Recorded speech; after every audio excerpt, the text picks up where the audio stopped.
Sa video natin ngayon mga kamestro ay pag-usapan naman natin itong PBB 2022 status per region.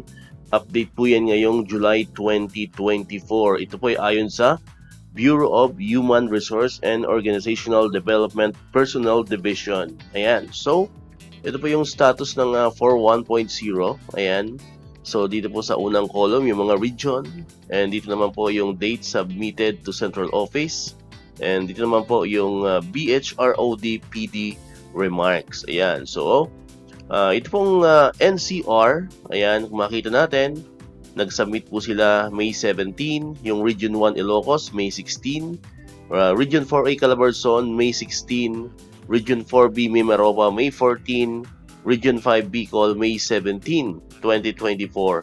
So, lahat pong ito, no, itong nabanggit natin na first 5, ang remarks po dyan is return to RO for revision. So ito na po yung binabanggit natin before sa mga previous videos natin na mayroong mga discrepancies. Ano po? Kaya siya po ay binalik sa kanilang mga regional office. So naman po yung Region 6 Western Visayas, May 17, 2024. Region 9 Zamboanga Peninsula, May 16, 2024. Ang CAR or yung Cordillera Administrative Region, May 17, 2024. And yung Caraga, May 22, 2024.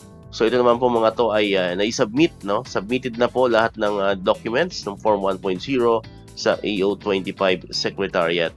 Next po yung Region 2 Cagayan Valley, May 23, 2024. And Region 3 Central Luzon, May 29, 2024. So lahat po yan sila ay pareho pong naibalik sa kanilang mga regional office dahil po mayroong mga discrepancies, so kailangan pong i-revise. Next naman po yung Region 8 West Eastern Visayas, May 17, 2024. Ang Region 10 Northern Mindanao, June 4, 2024. Region 12 Soc-Sargen, May 29, 2024. Central Office, May 31, 2024. And Region 7 Central Visayas, May 29, 2024. And Region 11 Davao Region, May 31, 2024. So lahat pong ito nabanggit natin from Eastern Visayas down to Davao Region, lahat po yan ay submitted na to AO25 Secretariat. So yan naman po yung updates natin ngayon per region, no, ng ating Form 1.0 para sa ating PBB 2022. Ayan, so ayon na rin sa mga nakaraang mga videos natin, ayon sa mga nakaraang mga balita natin, no, na ang releasing ng PBB SARO, no, para sa PBB 2022 ay nakadepende po sa status ng kanya-kanyang regions. So kung sino po yung unang makakapag-comply sa lahat ng mga documents at wala mga errors, wala mga discrepancies, sila po ang unang makakatanggap ng SARO. And syempre, pag may SARO na, sila rin yung unang makakatanggap ng PBB 2022. So antay-bay lamang po kayo sa channel natin para sa mga latest developments sa status ng ating PBB 2022 per region. So abangan po natin yung next updates niyan. So by the way, itong data natin ay nung July 10, 2024 pa po ito.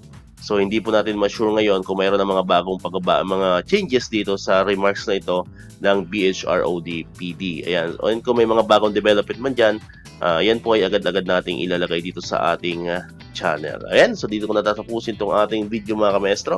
Kaya kung bago ka pa lang sa aking channel, click mo na ang subscribe button dyan, no, para ikaw yung unang makapanood ng mga videos na ina-upload natin. Katulad dito yung mga updates about sa PBB o performance-based bonus ng mga teachers and all government employees. And syempre, click mo na rin ang notification bell button para manonotify ka, updated ka pag may mga bago tayong uploaded na videos. So muli, maraming salamat sa inyong panonood at pakikinig. Once again, El Maestro. See you on my next vlog. Bye-bye!